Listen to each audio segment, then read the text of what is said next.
There is one position in the Iranian state that requires a person to know everything about Mossad.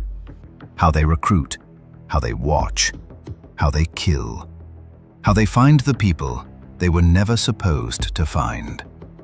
That position belonged to Ismail Khatib. For 5 years, he ran Iran's Ministry of Intelligence. He personally dismantled Mossad networks inside Iran. He hunted their agents. He studied their every method. He increased the budget, rebuilt the divisions, and stood in front of cameras to announce that Mossad had failed, that he had found them, that he had stopped them. If anyone in this country was supposed to be untouchable, it was him. But on the night of March 17th to 18th, 2026, something extraordinary happened. In the span of just 48 hours, 3 Iranian officials were killed. 3, one after another, like a countdown. And Khatib was the last name on that list, in his own city, in his own country, surrounded by every layer of protection the Islamic Republic could build. How did Mossad find the one man whose entire job was to make sure Mossad could never find him? How did Iran allow 3 of its most senior officials to be eliminated in 48 hours in its own capital? And was it possible that Khatib's own knowledge, everything he knew about his enemy, was the very thing that gave him away? This is that story. If you want to understand stories like this, the ones behind the headlines, the ones that actually matter, subscribe to this channel right now. Hit the bell. This is exactly what we are here for. To understand what happened on that night in Tehran, you first need to understand who Ismail Khatib actually was. Because outside of intelligence circles, his name meant very little. He didn't give interviews to Western journalists. He didn't appear at international conferences. He operated the way serious intelligence professionals operate. In the background, in the shadows, behind layers of institutional secrecy. But inside Iran, his name carried enormous weight. Khatib was not a political appointee. He was not a bureaucrat handed a ministry as a reward for loyalty. He was a professional, a career intelligence officer who had spent 4 decades inside the most sensitive corridors of the Islamic Republic. And his path to the top began in the most consequential place possible, the personal security detail of Supreme Leader Ali Khamenei himself. Think about what that means. To serve in Khamenei's protective detail, you are not simply a guard. You are a man the Supreme Leader trusts with his life. You are read into operations and secrets that most senior government officials never see. You exist at the absolute center of power in the Islamic Republic, watching, listening, learning how the system works from the inside out. That experience gave Khatib something that no university, no training program, and no intelligence manual could provide. It gave him an instinct for survival inside one of the most paranoid political systems on Earth. It taught him how power protects itself. And it taught him, above all, how enemies of that power are identified and eliminated. He carried those lessons with him for the rest of his career. By the time he rose through the ranks of VAJA, the Persian acronym for Iran's Ministry of Intelligence, Khatib had developed a reputation as one of the most capable counterintelligence operators in the country. His specialty was not foreign espionage. His specialty was finding the enemy inside, identifying the agents, the assets, the informants that foreign intelligence services, and Mossad in particular, had managed to plant within Iranian institutions. This was, by any measure, extraordinarily difficult work. Mossad's human intelligence operations inside Iran are widely considered among the most sophisticated in the world. Over decades, Israeli intelligence had cultivated assets at every level of Iranian society, inside the nuclear program, inside the Revolutionary Guards, inside scientific institutions, inside the defense industry. These were not casual informants. These were deeply embedded, carefully managed, long-term assets who had been recruited years or sometimes decades earlier and had spent their entire careers feeding information to Tel Aviv. Finding them required patience, technical sophistication, and a profound understanding of how Mossad thinks. Khatiib had all three. In 2021, President Ibrahim Raisi appointed him Minister of Intelligence. It was not a surprise choice. Raisi was assembling a hardline government, and he wanted the Ministry of Intelligence run by someone who understood the threat from Israel not as an abstraction, but as a daily operational reality. Khatiib was that person. What followed over the next 4 years was, by Iran's own account, a systematic campaign to identify and destroy Israeli intelligence networks operating inside the country. Khatiib's ministry announced multiple high-profile arrests. It claimed to have exposed Mossad recruitment pipelines. It described, in carefully worded public statements, how Israeli handlers had been communicating with their assets and how those communication methods had been identified and shut down. These were not minor victories, if the claims were accurate. They represented a serious degradation of Mossad's human intelligence capability inside Iran at a moment when that capability was more important than ever. And Khatiib made sure the world knew about it. On state television, in press conferences, in carefully prepared public statements, he described his ministry's successes in terms specific enough to be credible, but general enough to avoid compromising ongoing operations. He was sending a message to his own government, to the Iranian public, and directly to Mossad, that the game had changed. That the Ministry of Intelligence under his leadership was a different institution than it had been before. That Israel's ability to operate freely inside Iran was over. It was a bold message, and as we will see, it was a message that carried consequences. Khatiib almost certainly never anticipated. But before we get to that, there is one more dimension of Khatiib's role that needs to be understood, because his work was not limited to hunting Israeli agents inside Iran. Under his leadership, the Ministry of Intelligence also ran offensive operations abroad, cyber operations, influence campaigns, and according to the United States government, something far more aggressive. In October 2022, the U.S. Department of the Treasury's Office of Foreign Assets Control designated Ismail Khatiib under Executive Order 13,848. The reason was his ministry's direct involvement in cyber attacks targeting American and Israeli networks, operations sophisticated enough to reach defense contractors, government systems, and critical infrastructure across both countries. The Treasury did not sanction foot soldiers. They sanctioned Khatiib personally, by name, because they considered him a direct and significant threat to American national security. That designation told the world something important. Ismail Khatiib was not playing defense. He was running an intelligence ministry that operated offensively against the most powerful countries on Earth, and doing it aggressively enough to draw a personal response from Washington. So by early 2026, the full picture of who Khatiib was had come into sharp focus. A career intelligence professional with 4 decades of experience. A man who had served at the innermost circle of the Islamic Republic.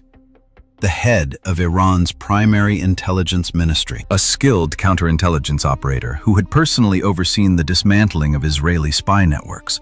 A sanctioned adversary of the United States. And a man who had made himself, through his public statements and his operational record, one of the most visible and consequential figures in Iran's entire security apparatus. He was, by every measure, exactly the kind of target Mossad would eventually come for. The only question, and it is the question at the heart of this entire story, is how they did it. He knew everything about Mossad. He personally destroyed their networks. He announced their failures to the world. But there was one thing he did not know, and that one thing is exactly what got him killed. What was it? To understand why Ismail Khatib became a target, you need to understand the larger war that was already underway. Because his death did not happen in isolation. It was not a single decision made in response to a single event. It was the latest step in a campaign that had been building for years. A systematic, deliberate effort by Israel to dismantle the Iranian power structure from the top down. To see that campaign clearly, you need to look at a pyramid. Iran's power structure is not a simple hierarchy. It is a layered system with multiple centers of authority operating simultaneously, some visible, some hidden, some formally acknowledged, some operating entirely in the shadows. At the very top sits the supreme leader, a position held by Ali Khamenei since 1989. In the Islamic Republic, this is not a ceremonial role. His word supersedes the president, the parliament, and the constitution itself. Final authority on every major decision, military, judicial, diplomatic, nuclear, rests with him alone. There is no appeal. There is no override. Directly beneath him is the Islamic Revolutionary Guard Corps, the IRGC. Not Iran's regular army, but something more dangerous. A parallel military structure with its own ground forces, navy, air force, missile program, and intelligence apparatus. Its chain of command runs directly to Khamenei, bypassing the elected government entirely. Its mission, above all else, is to protect the revolution, and by extension, the supreme leader himself, from any internal or external threat. Below the IRGC sits what Israel has come to call the axis of resistance, the network of proxy forces Iran has built, funded, armed, and trained across the Middle East over 4 decades. Hezbollah in Lebanon, Hamas in Gaza, the Houthis in Yemen, Shia militias in Iraq and Syria. These are not independent organizations that happen to receive Iranian support. They are instruments of Iranian strategic power, extensions of the IRGC's reach into territories where Iran cannot operate openly. Through them, Iran can wage war without declaring it, project power without taking responsibility for it, and threaten its enemies from multiple directions simultaneously.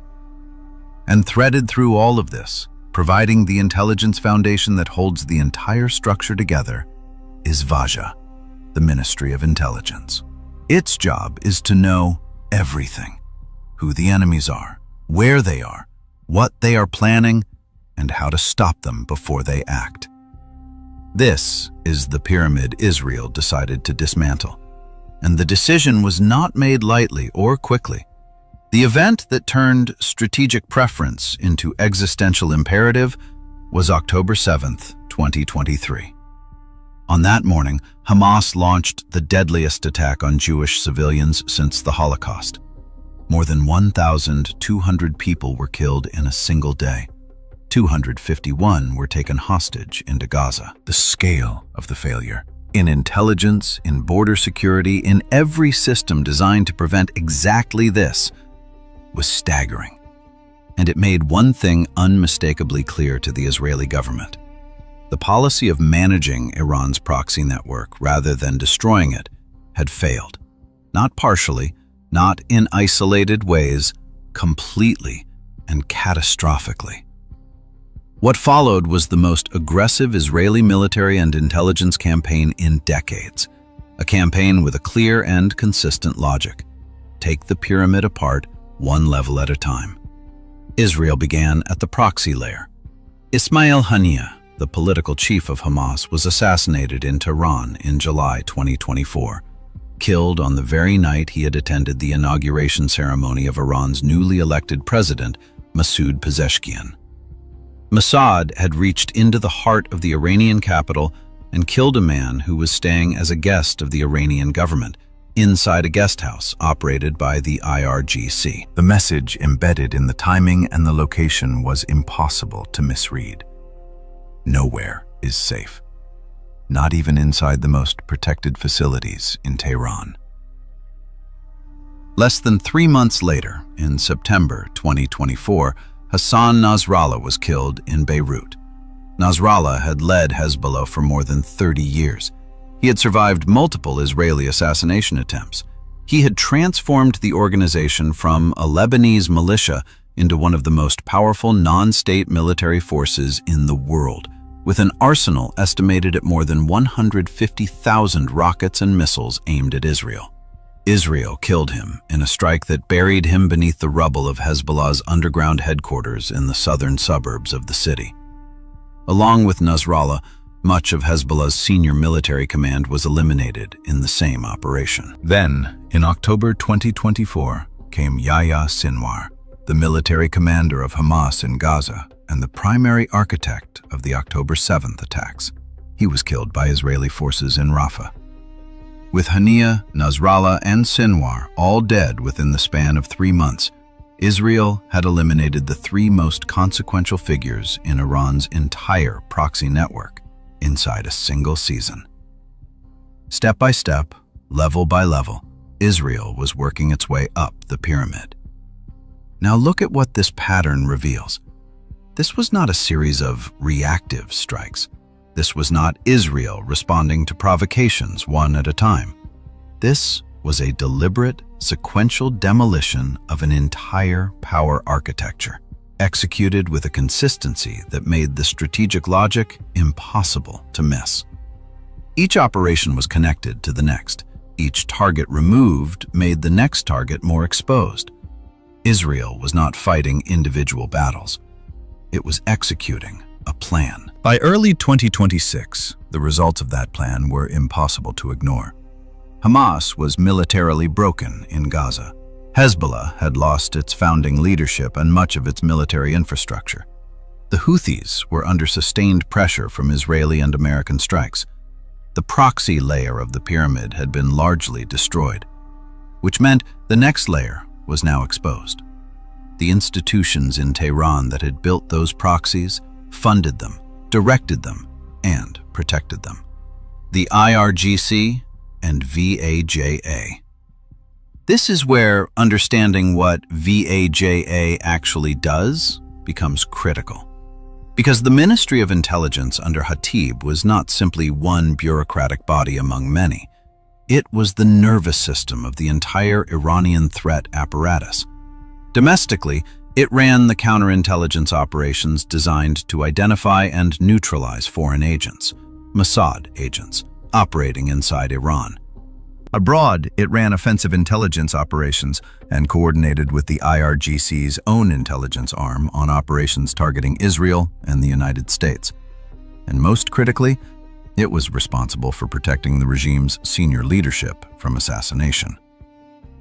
The safe house protocols, the communication security, the counterintelligence operations designed to detect Mossad surveillance before it could be acted upon. Under Khatib, all of these functions had been expanded. Budgets had grown. Personnel had increased. After the catastrophic losses of 2024 and 2025, the ministry had taken on one more mission above all others: rebuilding.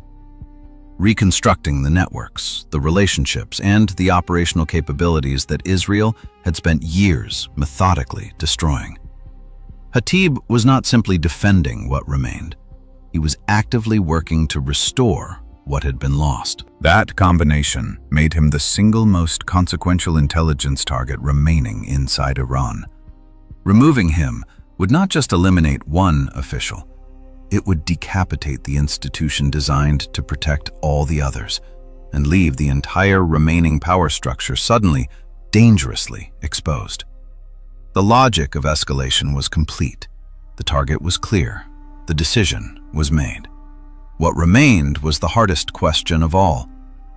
How do you find and eliminate the head of a hostile intelligence service, a man who has spent his entire career learning exactly how you find people?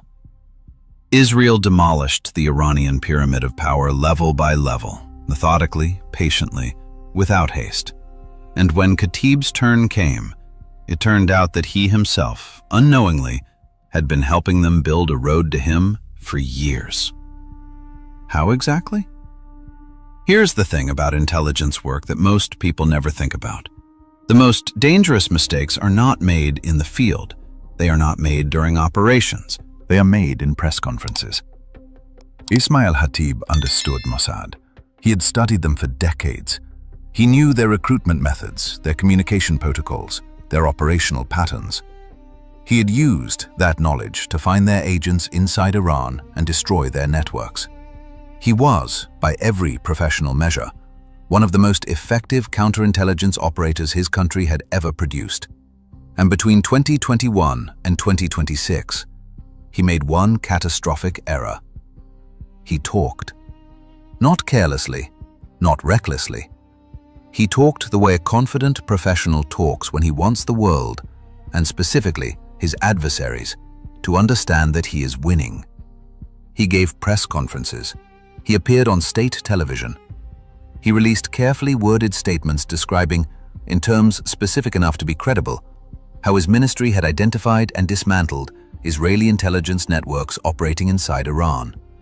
Each of those statements was intended as a warning, a demonstration of capability, a message to Mossad that said, "We see you, we understand you, we are better than you." Each of those statements was also, from Mossad's perspective, something else entirely. It was intelligence. To understand why, you need to think about what happens inside an intelligence agency when an adversary publicly announces that one of your networks has been compromised. The announcement itself contains information. It tells you which network was burned, meaning which operational approach, which communication method, which recruitment pathway had been detected. It tells you something about the timeline of detection. When did they find it? How long had it been running before they noticed? And if you read carefully enough, it tells you something about the counterintelligence method that found it. What kind of surveillance, what kind of signal, what kind of human source led them to your asset. And if the adversary makes these announcements repeatedly over years, a pattern begins to emerge. A pattern that tells you not just what they found, but how they think, what they prioritize, what their blind spots are, where their counterintelligence is strong and where it has gaps. Khatib gave Mossad years of this material. Every press conference was a data point. Every announced arrest was a piece of the puzzle. Taken individually, each statement revealed almost nothing sensitive. Taken together, accumulated over 4 years of consistent public messaging, they constituted something remarkable. An inadvertent map of Iranian counterintelligence priorities, capabilities, and methods, drawn by the head of Iranian counterintelligence himself. And the more Khatib spoke, the more complete that map became. He described the types of assets Mossad had been recruiting, which sectors of Iranian society had been penetrated, which institutions had proven vulnerable. He described in broad but telling terms the communication methods his ministry had intercepted. He described the recruitment pipelines that had been exposed. Each detail, taken in isolation, was carefully sanitized. But Mossad's analysts were not reading each statement in isolation. They were reading all of them together, cross-referencing against what they already knew, using each new piece of public information to refine and update the picture they had been building for years. But the public statements were only one part of what Mossad was assembling. The other part came from a source that Khatib understood very well in theory and critically underestimated in practice. His own ministry's offensive cyber operations. Under Khatib, VAJA ran aggressive cyber attacks against American and Israeli targets, operations sophisticated enough to trigger American sanctions. They targeted defense contractors, government networks, and critical infrastructure. They were, by any technical standard, serious operations conducted by a capable adversary. But here is the operational paradox at the heart of offensive cyber warfare. Every attack leaves traces, and those traces flow in both directions. When a cyber operation is conducted, it requires infrastructure, servers, communication channels, command and control systems. The people running those systems have behavioral patterns. When they are active, when they go dark, what tools they use, how they communicate internally. A sophisticated defensive intelligence service does not simply block these attacks, it studies them. It maps the infrastructure, it identifies the human patterns behind the technical ones. And over time, with enough data, it builds a picture of the people on the other side, their locations, their working hours, their communication habits, their organizational structure. VIA's cyber operations, conducted aggressively over several years, gave Mossad and its American partners a detailed technical map of Iranian intelligence infrastructure. And within that map, there were signatures, behavioral and technical patterns that pointed towards specific individuals and specific locations inside Tehran. This is where signals intelligence intersects with human intelligence in the way that defines modern operations at their most effective. The technical picture narrows the field. It identifies patterns, locations, behavioral rhythms, and then human assets, sources maintained inside Iran or positioned in networks surrounding Iranian intelligence, fill in the specific details that turn a pattern into a precise, actionable target. By 2025, Mossad had been building this picture for years. They had Khatib's public statements. They had the technical traces from his ministry's cyber operations. They had whatever human intelligence they had managed to preserve inside Iran, and the fact that Khatib had publicly announced the dismantling of several networks did not mean he had found all of them.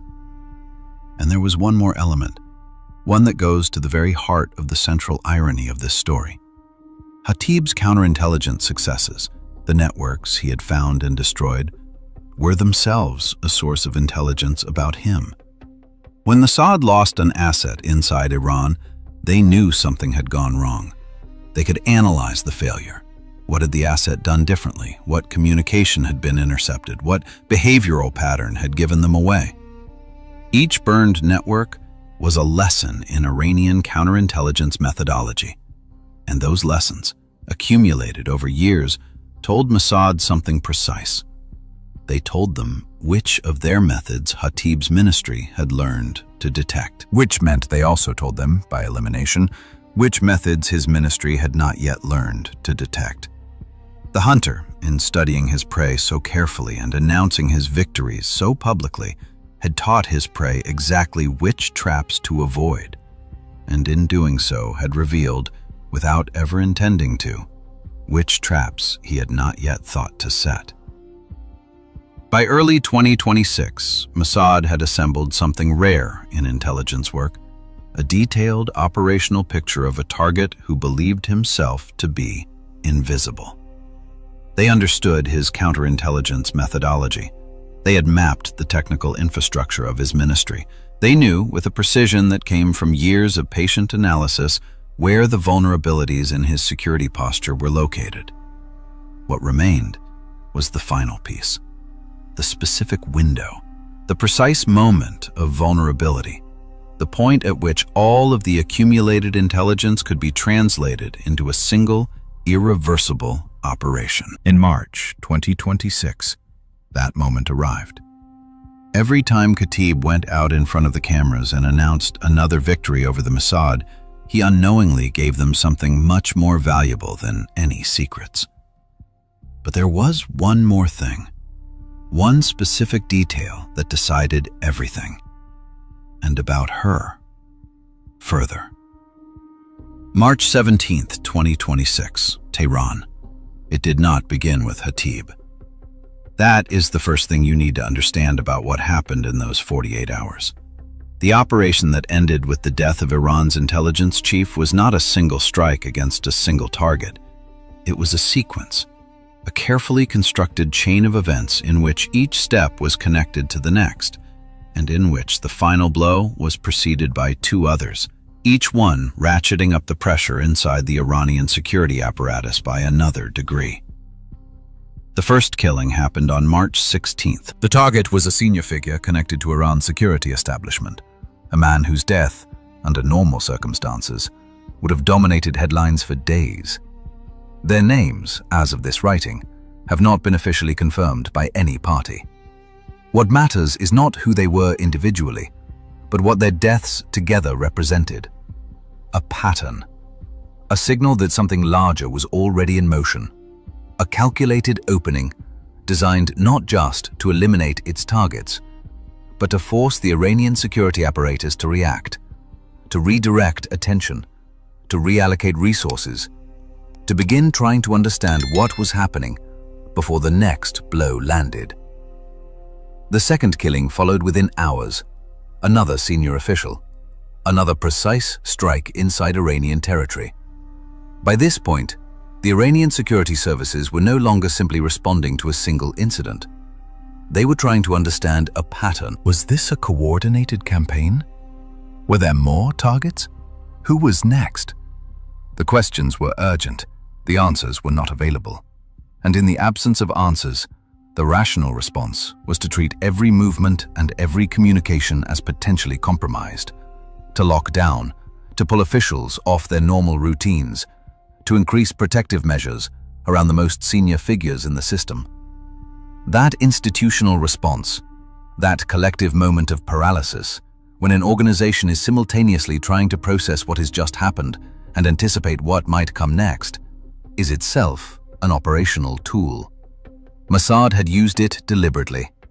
Because a security apparatus focused on understanding two recent strikes, tightening its protocols, and protecting its most visible officials, is a security apparatus whose attention is divided, and divided attention creates gaps.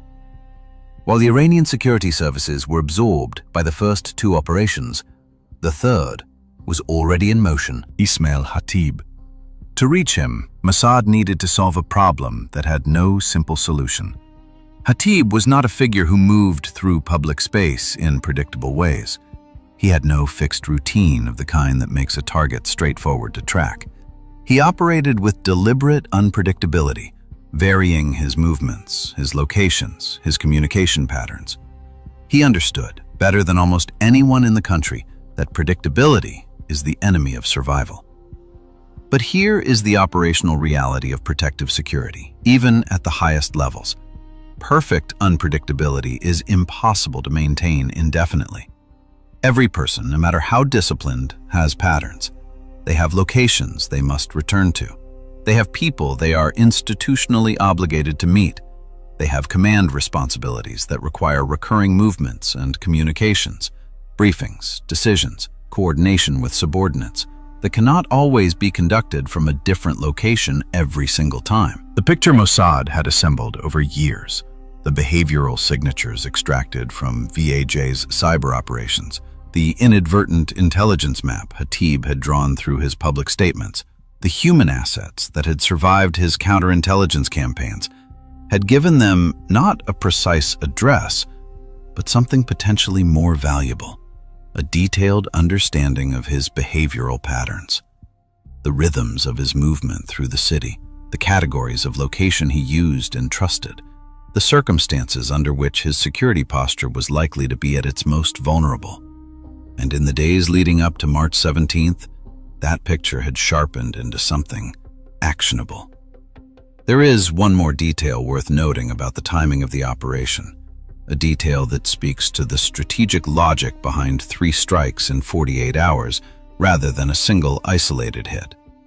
Conducting 3 operations in rapid succession rather than spacing them out served a specific purpose. It compressed the Iranian security apparatus's reaction time to near zero.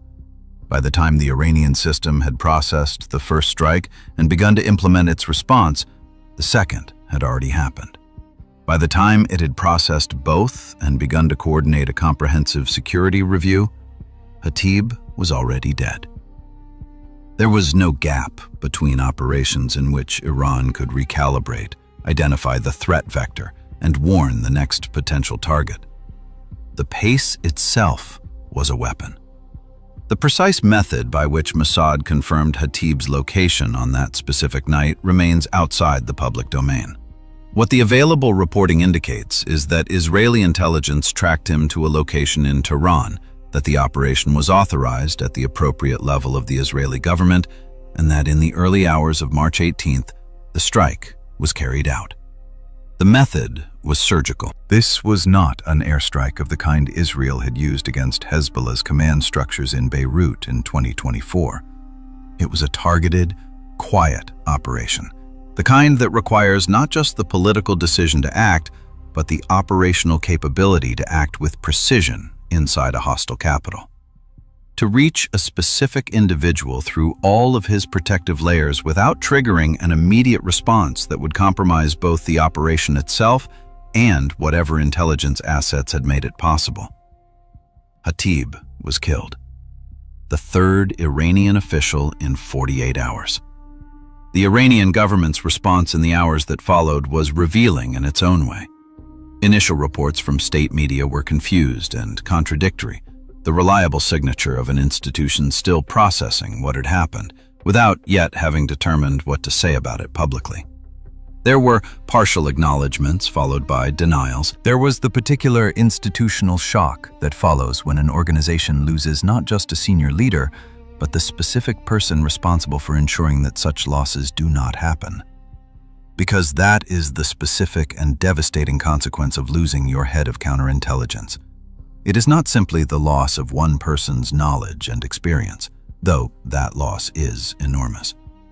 It is the uncertainty that follows. Every security protocol Khatiib had personally designed was now under question.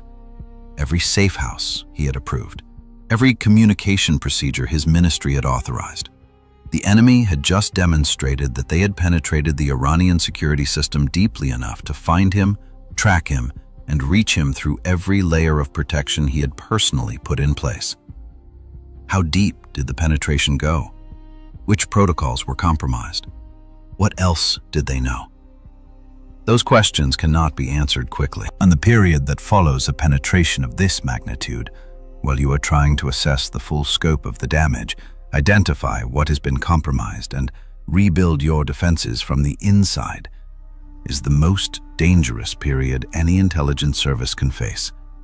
You are simultaneously at your most exposed and least capable of protecting yourself. Iran, in the aftermath of March 18th, was in exactly that position. 3 officials dead, the intelligence minister gone, the institution responsible for protecting the regime's leadership suddenly, without its leader, compromised to an unknown depth and unable to answer its own most urgent question.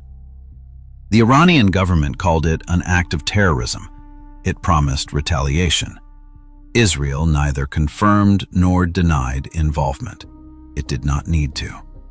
3 operations, 48 hours, the center of Tehran. The message required no words. We are inside your system. We have been for a long time. And we can reach anyone we decide to reach. 3 murders in 48 hours is not an accident or chaos. It was surgery. But the strangest thing about this operation is not the way it was performed, and the fact that Iran, apparently, knew that something was being prepared, and still couldn't stop it. The question Iran could not answer in the hours after March 18th was not simply who had done this. That answer was obvious, even if it could not be stated officially. The question that mattered, the question that will shape Iranian intelligence for years, was a harder one. Why couldn't they stop it? Because they had tried.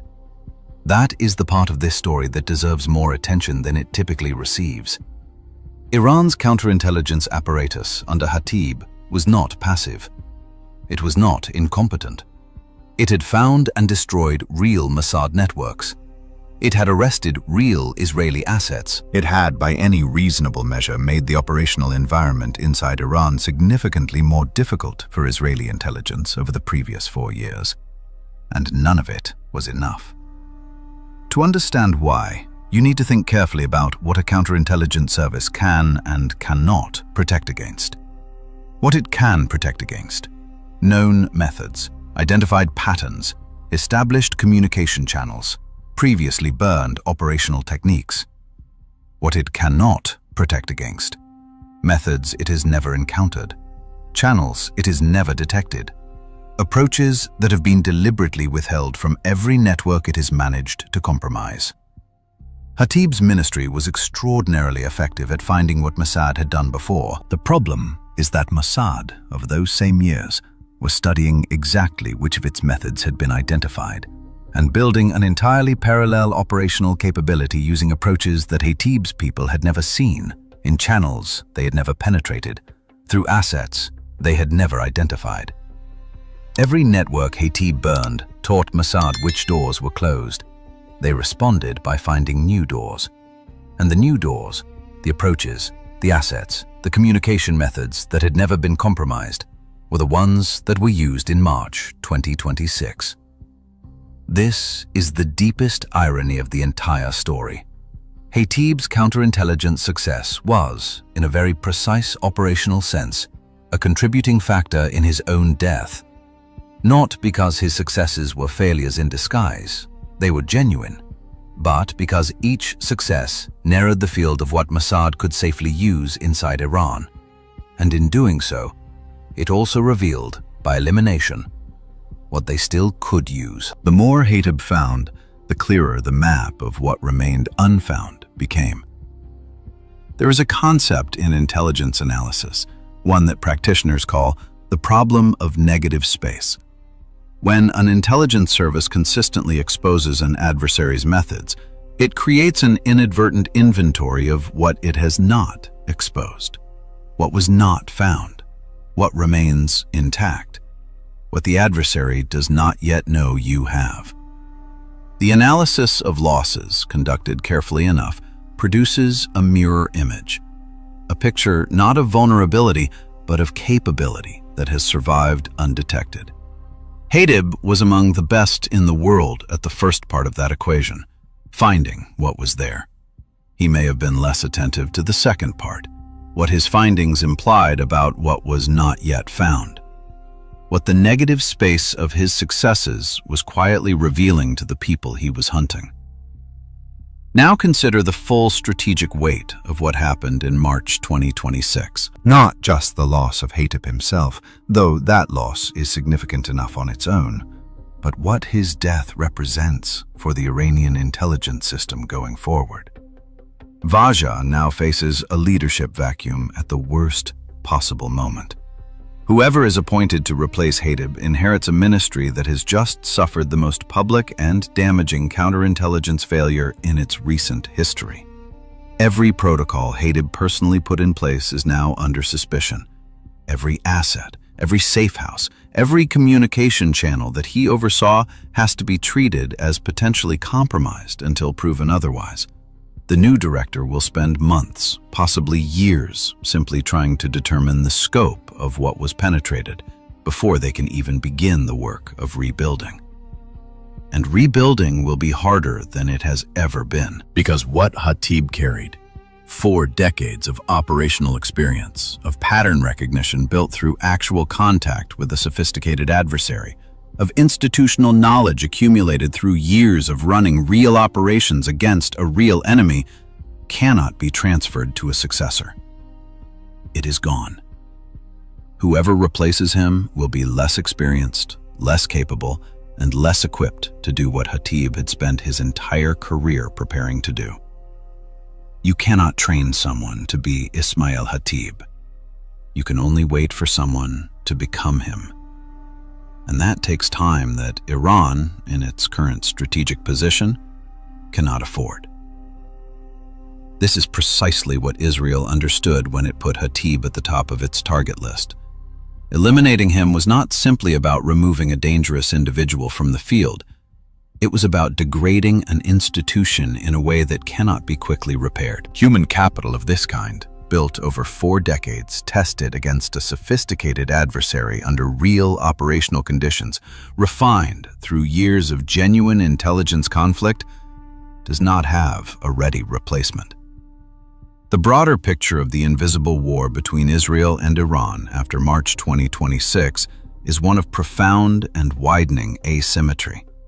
Israel has spent 2 years systematically dismantling the instruments of Iranian power, the proxies, the field commanders, and now the intelligence infrastructure itself. Iran has responded with missile strikes, threats of escalation, and promises of retaliation. But the fundamental balance has shifted in a way that is difficult to reverse quickly. The Iranian system that existed before October 7, 2023, with its layered proxy network, its experienced commanders, its functioning intelligence architecture, and its Ministry of Intelligence, led by a 40-year veteran who understood the adversary better than almost anyone, no longer exists in anything close to its original form. The architecture that projected and amplified Iranian power across the region has been severely degraded, and the institution most responsible for protecting what remains just lost the man who built it into what it was. There is a final thought worth sitting with at the end of this investigation. Ismail Khatib spent 40 years learning everything there was to know about his enemy. He studied Mossad with a thoroughness that few people anywhere have matched. He understood their methods. He anticipated their moves. He built an entire counterintelligence architecture specifically designed to neutralize the approaches he had identified and the vulnerabilities he had mapped. And in the end, it was precisely that knowledge, deep, accumulated, publicly demonstrated over years, that made him findable. Because the map he drew of what he understood about Mossad was also, inevitably, a map of what he had left unguarded. The hunter, in hunting so effectively for so long, had revealed exactly where he was not looking. That is not simply a failure of intelligence. It is something stranger and more unsettling. It is what happens when two sophisticated adversaries study each other so deeply and for so long that the knowledge itself becomes the vulnerability. That understanding becomes exposure. That expertise becomes a target. The hunter became the hunted. Not despite everything he knew, because of it.